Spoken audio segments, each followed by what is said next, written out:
الشرب من يده شربة من حوضه الشريف لا نظمأ بعدها أبدا بإذن الله رب العالمين. السلام عليكم ورحمة الله وبركاته. نحييكم في هذا اللقاء الإيماني المبارك في ذكر سيد الخلق صلى الله عليه وسلم. نبدأ بالذي هو خير مع كتاب ربنا عز وجل ومع القارئ الشبل محمد لطفي، فليتفضل مشكورا.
هذا الرجل كان النبي صلى الله عليه وسلم، قصة مشهورة، استلف منه النبي عليه الصلاة والسلام، استغرب منه، لكن قبل أن يأتي الأجل ذهب هذا الرجل اليهودي ليأخذ ماله، وتعمد أمام الصحابي أن يطاوع عليه، تعمد أن يطاوع عليه، فقال يا محمد، لا رسول الله ولا أبو القاسم ولا يا محمد أعطني مالي،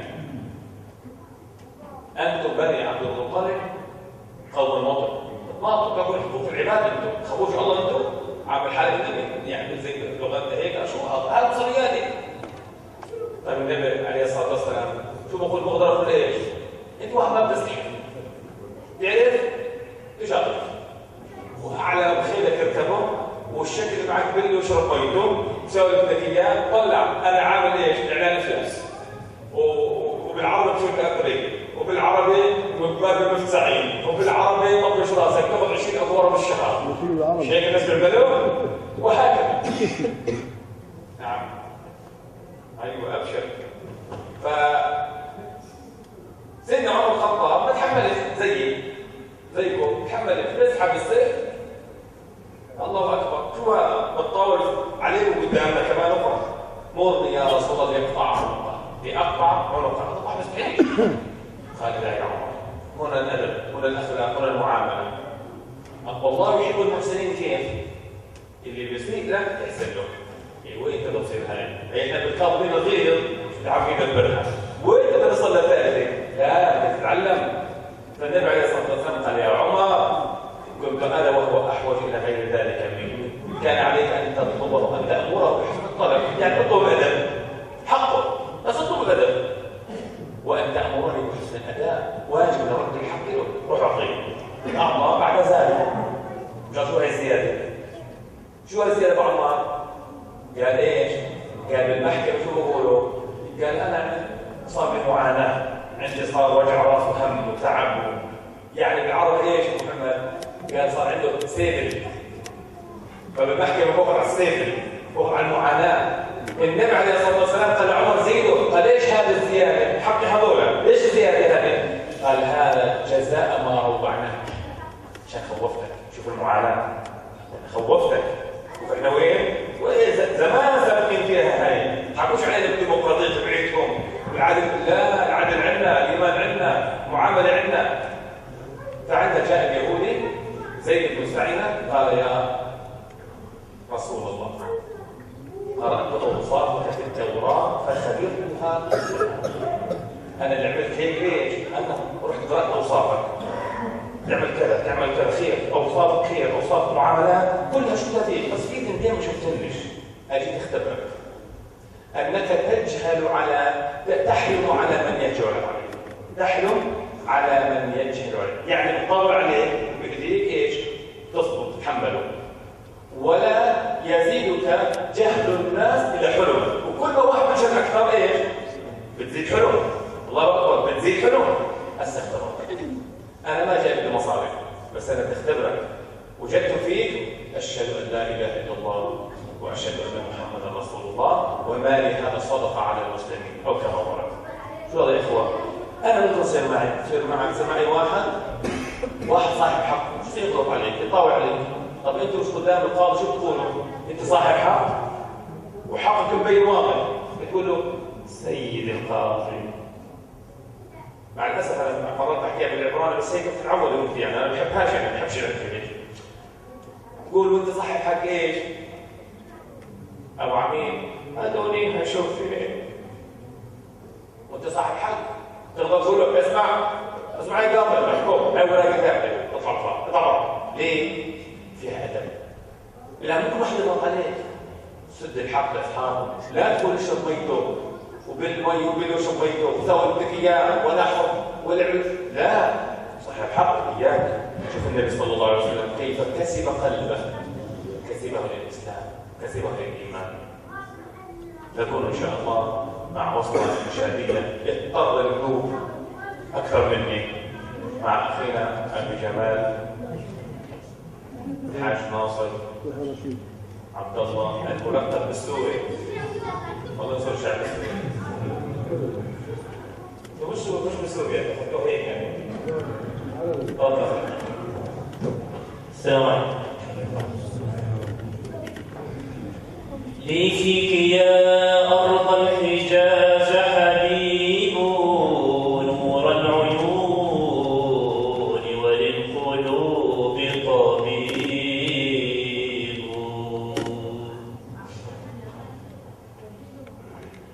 لي فيك يا أرض الحجاز حبيب نور العيون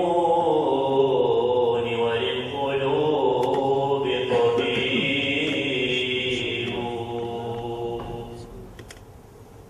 في الأرض محمد وفي السماء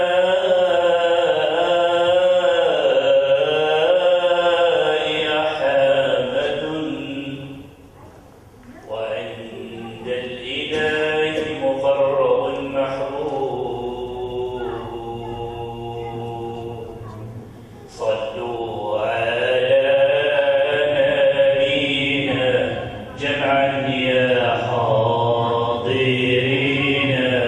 هو المشفع فينا على الصراط اهدينا. صلوا جمعا يا حاضرين هو المشفع فينا على الصراط.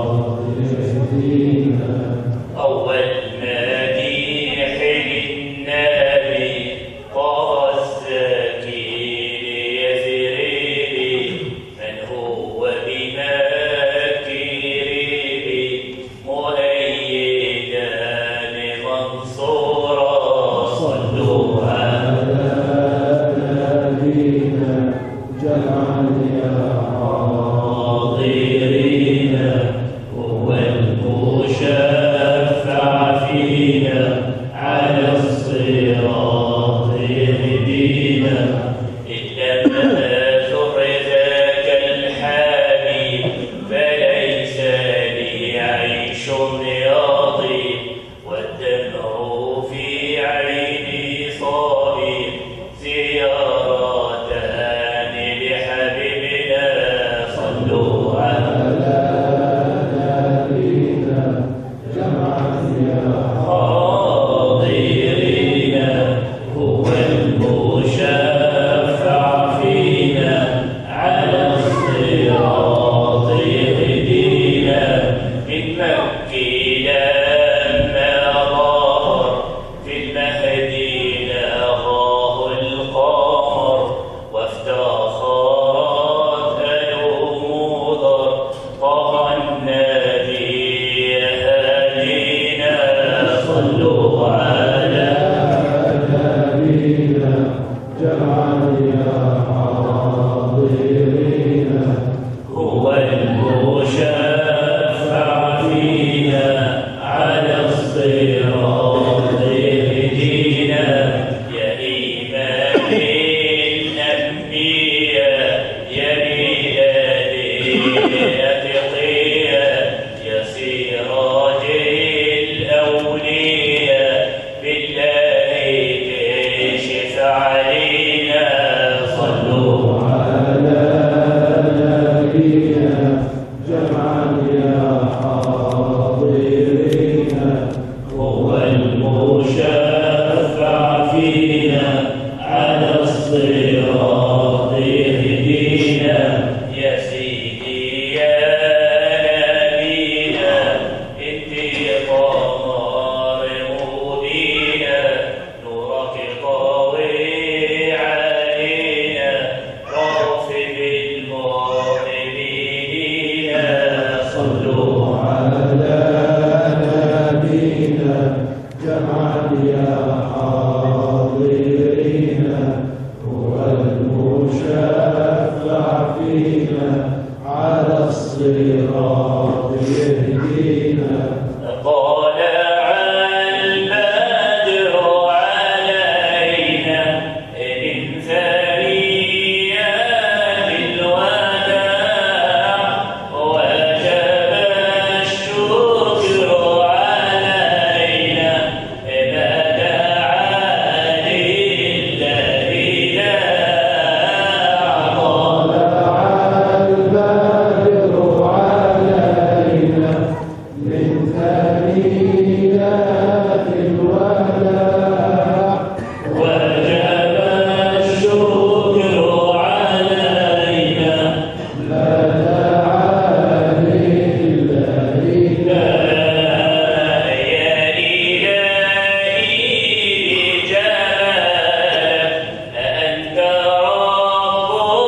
صلاة ولا صيام غير أني أحب الله ورسوله.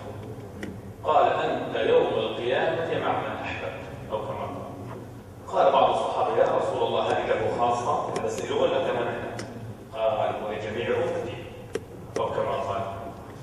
الإمام الشافعي بعد ما مات أحد تلاميذته رآه في المنام فقال يا إمام ماذا حصل معك؟ ماذا فعل الله بك؟ قال لقد رحمني وغفر لي وأنزلني منزلا طيبا وأدخلني الجنة وزفني كما تزف العروس. قال ولم ذلك وبما ذلك يا إمام؟ قال لأني كتبت في مقدمة كتاب الرسالة في آخر المقدمة وصلى الله على محمد عدد ما ذكره الذاكرون وعدد ما غفل عن ذكره الغافلون. فلما صحي من نومه قال ذهبت إلى كتاب الرسالة تبع الشافعي فتحت في المقدمة وإذا هو مكتوب كما ذكر أو كما قال. الإمام أبو زرعة كان أحد علماء الحديث بعدما مات رأوه في المنام قالوا ماذا فعل بك بعد الممات؟ قال أنا أؤم بالملائكة يصلي بهم إمامنا. قالوا لما ذلك؟ ليش تكتب بالملائكة؟ قال لأني كتبت بخط يدي بإيدي كتبت ألف مرة صلى الله على محمد أو صلى الله عليه وسلم. ألف يعني مليون. ليه؟ لأنه هو عالم حديث كان يكتب قال رسول الله شو بعدها؟ صلى الله عليه وسلم. قال رسول الله شو كان يكتب؟ مش صلعة ولا صادق، كتب بإيده مليون مرة ربنا أكرم هذا الكرم.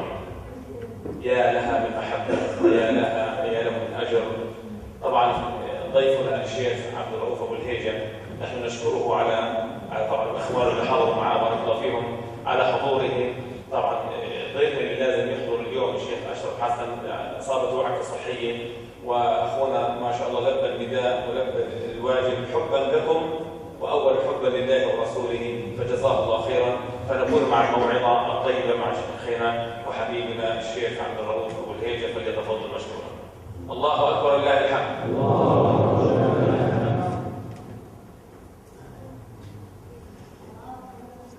أعوذ بالله من الشيطان الرجيم. بسم الله الرحمن الرحيم. الحمد لله والصلاة والسلام على رسول الله صلى الله عليه وسلم ومن والاه واتبع هداه بإحسان إلى يوم الدين. حب النبي محمد صلى الله عليه وآله وسلم في يوم وفي ذكرى ميلاده صلى الله عليه وآله وسلم يجب على كل مسلم ومسلمة ومؤمن ومؤمنة أن يجدد الحب والعهد والولاء لسيدنا ولمولانا ولحبيبنا محمد صلى الله عليه وآله وسلم، لأن حب النبي صلى الله عليه وسلم هو أم الفرائض جميعا. بل إن الفرائض لا ترفع إلى الله تبارك وتعالى إلا إذا جاءت مؤسسة على حب النبي صلى الله عليه وآله وسلم. بل إن الله تبارك وتعالى لا ينظر إلى قلب عامل ولو كانت أعماله مثل الجبال الراسيات ما لم يرى أثر حب النبي صلى الله عليه وسلم يعمر ذلك القلب.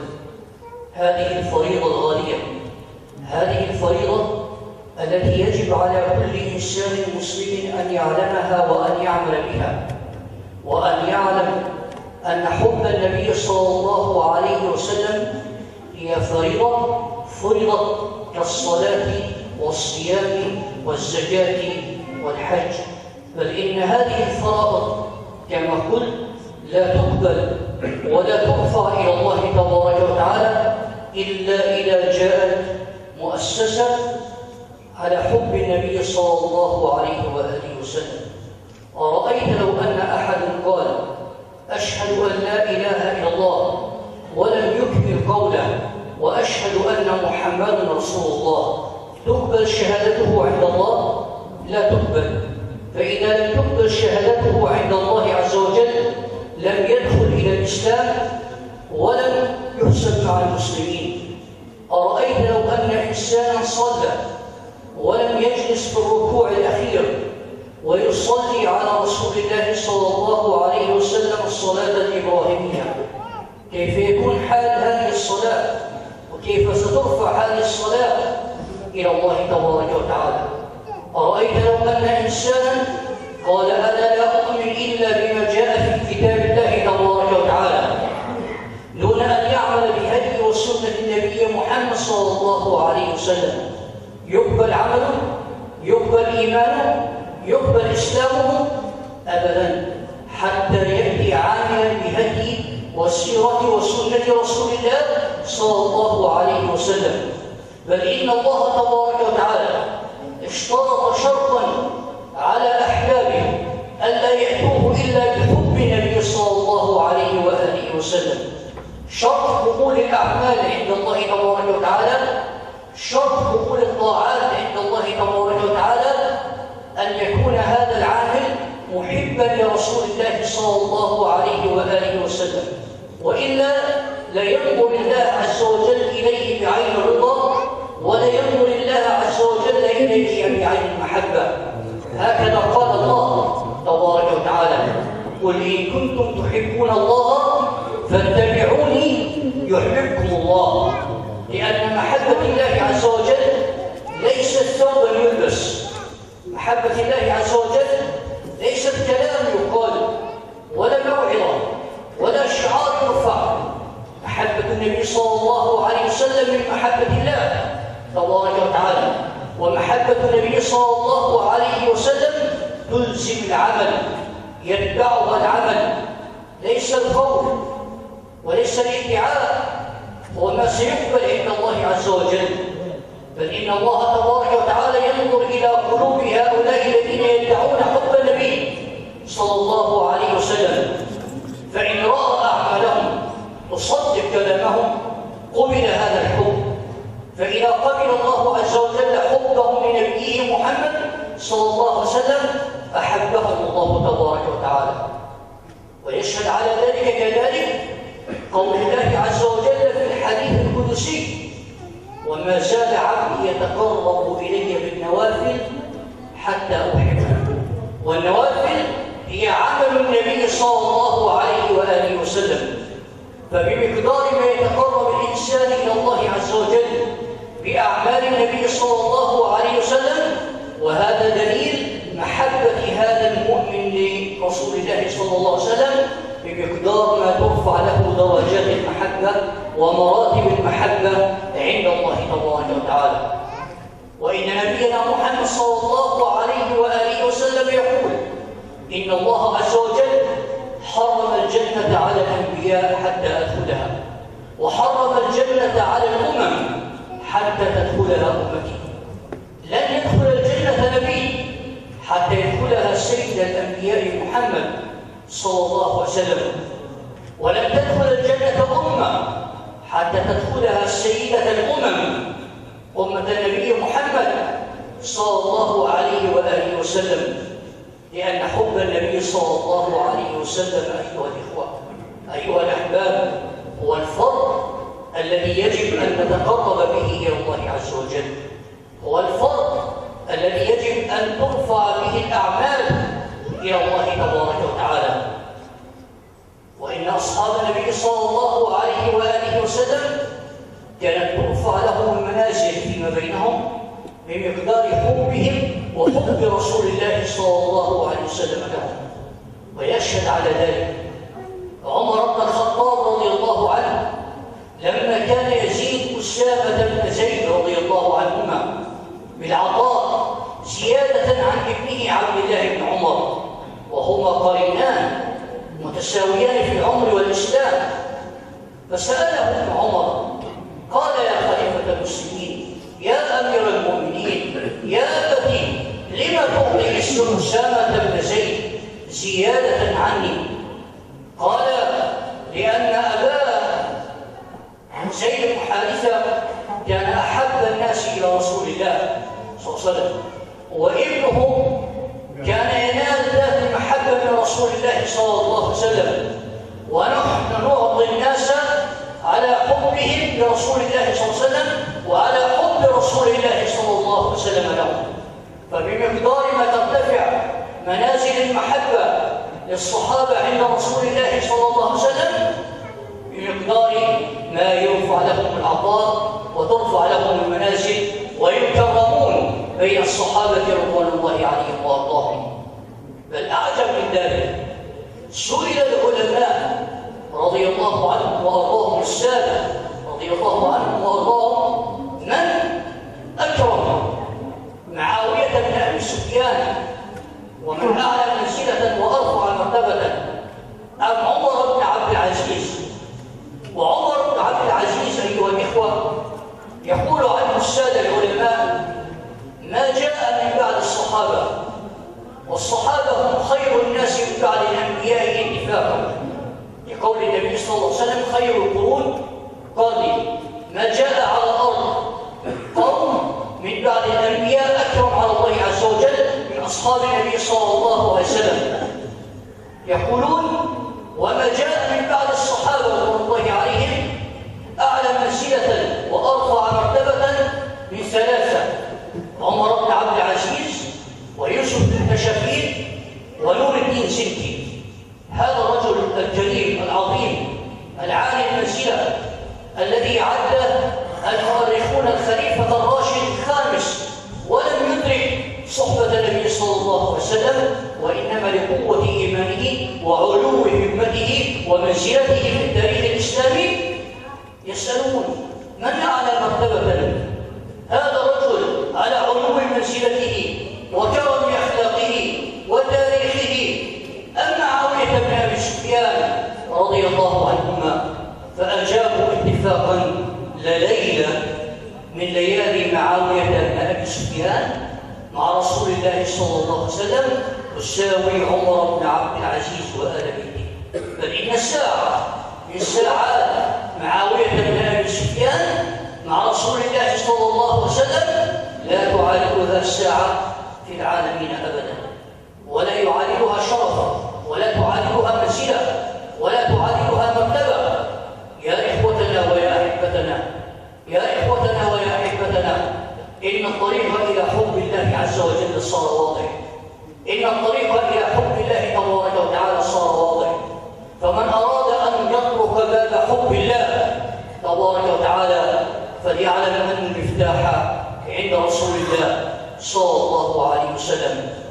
من أراد أن يطرق باب الرضا عند الله عز وجل، من أراد أن يطرق باب القبول عند الله تبارك وتعالى فليعلم أن الطريق إلى ذلك هي محبة النبي صلى الله عليه وسلم، محبة النبي صلى الله عليه وآله وسلم التي جسدها الصحابة رضوان الله عليهم وأرضاهم.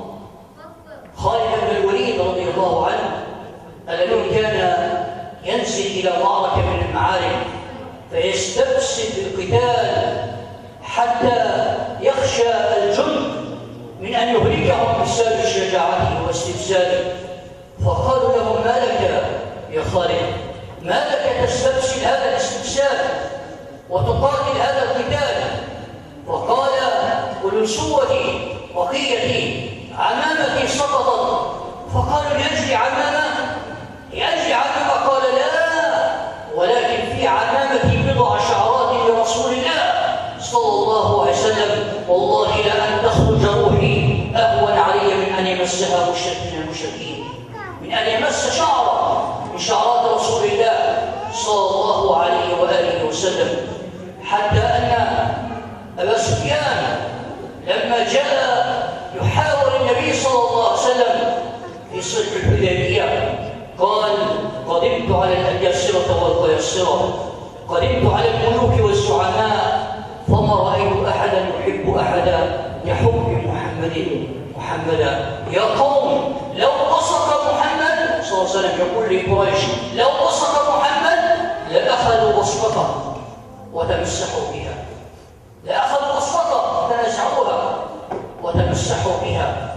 قوم كهؤلاء ما رأيت أحدا يحب زعيما يحب أصحاب النبي صلى الله عليه وسلم لرسول الله صلى الله عليه وآله وسلم.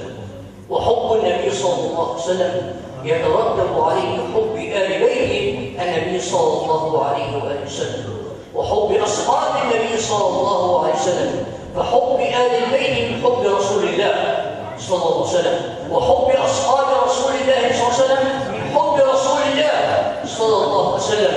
وإن رسول الله صلى الله عليه وسلم كان يغار على أصحابه غيرة شديدة، فكان يقول: لو أن أحدكم أنفق ملء الدنيا ورقا وذهبا لا يأتي بظفر واحد من أظافر أصحابه. أصحاب النبي صلى الله عليه وسلم كانوا قرة عين النبي صلى الله عليه وسلم، أصحابي كالنجوم بأيهم اهتديتم. أصحاب النبي صلى الله عليه وسلم يا إخوانا خطوط حمراء لا يجب ولا يجوز ولا ينبغي لأحد أن يتجاوزها، لأن حب هؤلاء من حب رسول الله، وحب آل بيت رسول الله صلى الله عليه وسلم من حب رسول الله صلى الله عليه وآله وسلم. يجب أن نستشعر الغيرة على رسول الله صلى الله عليه وسلم، وأن نستشعر الغيرة على آل بيته وعلى أصحابه رضوان الله عليهم أجمعين، لا أن ننتظر عندما يشتم النبي صلى الله عليه وسلم من أعجمي، أو نساء إلى رسول الله صلى الله عليه وسلم من أعجمي، بينما لا يتحرك لنا الساكن عندما يكون الشاكر من أبناء وبنات المسلمين، عندما يكون المسيء من أبناء وبنات المسلمين. يا أخانا ويا حبيبنا، رسول الله صلى الله عليه وآله وسلم كان يمر عليه الشهر والشهران والثلاثة لا يوقد في بيته نار، فقير ليس عنده طعام صلى الله عليه وسلم، طعامه التمر والماء 3 أشهر، مع أن الله تبارك وتعالى خيره بين أن يكون ملكا نبيا ويحيا حياة الملوك، وبين أن يكون عبدا نبيا، فرضي لنفسه أن يكون عبدا نبيا يشبع يوما ويجوع يوما صلى الله عليه وسلم. لم يكن النبي صلى الله عليه وسلم يحب الفقر، كان يبغض الفقر، وكان يقول: اللهم إني أعوذ بك من الكفر والفقر. كان يقرن الكفر بالفقر، وهي من أشد البلايا والمصائب والعياذ بالله. إذا لماذا اختار هذا الطريق صلى الله عليه وسلم؟ الله تبارك وتعالى خيره بمسألة كل الأنبياء سألوها لله عز وجل، وهي مسألة مستجابة. كل نبي يبعثه الله عز وجل يسأل مسألته مستجابة، فلما بعث النبي صلى الله عليه وسلم طلب منه أن يسأل مسألته فلم يسألها، وكان بإمكانه أن يطلب الدنيا وزهرتها، وكان بإمكانه أن يطلب حياة الترف وحياة النعيم، وأن يحيا على الأقل كبقية الناس، ولكنه صلى الله عليه وسلم أخر مسألته يوم القيامة شفاعة لأمتي. إذا كان النبي صلى الله عليه وسلم يا إخواننا صبر على الجوع من أجلنا، إذا كان النبي صلى الله عليه وسلم صبر على الأذى من أجلنا، صبر على الألم من أجلنا، صبر على الإهانة من أجلنا، صبر على البلاء من أجلنا، من أجلنا نحن جاء النبي، وكان بإمكانه أن يعيش عيش الملوك، ولكنه صبر على الجوع، وصبر على الأذى، وصبر على البلوى، وآثر أن تكون مسألته المستجابة يوم القيامة شفاعة لأمتي. هذا حب النبي لنا، فهل نقابل هذا الحب بالحب؟ يعني كما تفضل الشيخ حسام بقصة الرجل الذي سأل النبي صلى الله عليه وسلم متى الساعة، وأجاب أني أحب الله ورسوله والمسلمين. يقول أنس بن مالك رضي الله عنه، يقول: فوالله ما فرح أصحاب النبي صلى الله عليه وسلم فرحا بأشد من هذا الحديث، أنهم سيكونون إلى جوار المصطفى صلى الله عليه وسلم. والله إني أحب الله وأحب رسوله وأبا بكر وعمر، وأسأل الله أن يحشرني معهم يوم القيامة. نسأل الله تبارك وتعالى أن يكرمنا بحبه وحب نبيه صلى الله عليه وسلم، وأن يكرمنا بالعمل بشريعته وبهدي نبيه محمد صلى الله عليه وسلم، وأن نكون الحصن الحصين الذي يدفع عن رسول الله وعن آل بيته وأصحابه. نسأل الله تبارك وتعالى الذي جمعنا في هذا المجلس أن يجمعنا على حوض رسول الله صلى الله عليه وسلم يوم القيامة، نشرب من بين يديه الشريفتين شربة ماء لا نرضى بعدها أبدا. بارك الله فيكم، وآخر دعوانا الحمد لله رب العالمين. جزاك الله خير وبارك الله فيك. ما شاء الله عز وجل نشكرنا مع النبي صلى الله عليه وسلم. نشكر الشيخ طبعا على المعلومات، ونشكر اللي قدموا لنا التوظيفات، نشكر طبعا موقع الوالد اللي بيصور برضه، وصلوا على النبي صلى الله عليه وسلم. العلماء يقولوا اقل واحد يعني مسلم يصلي على النبي عليه الصلاه والسلام في اليوم، اقل واحد يعني اللي هذا اللي بيفلس 10 مرات الصبح 10 مرات قبل، اقل واحد. اللي اعلى منه درجه اللي 100 الصبح 100 المغرب. اعلى منه شويه بعض العلماء كان يخطب تلاميذ وطلابه يصلي على النبي عليه الصلاه والسلام في اليوم 30 مره. وبعض العلماء له ورد يومي 1000 مره صلاه على النبي صلى الله عليه وسلم. ابو الدرداء الصحابي كان له ورد يومي 20,000 تسبيحه يوميا، 20,000 تسبيحه، وكل ما بتزرع بتحصد يوم القيامه، كل ما بتزرع بيطلع لك. فصلوا على النبي صلى الله عليه وسلم، تطيب قلبك، بيزول همك، يغفر ذنبك ان شاء الله رب العالمين. جزاكم الله خيرا وبارك الله فيكم، ونلتقي دائما على خير ان شاء الله. علموا اولادكم حب النبي صلى الله عليه وسلم وسيرته وسنته. اللهم احينا على سنته وعلى سيرته وعلى محبته، واحشرنا معه يوم الدين يا رب العالمين. سبحانك اللهم وبحمدك، نشهد ان لا اله الا انت ونتوب اليك. بسم الله الرحمن الرحيم.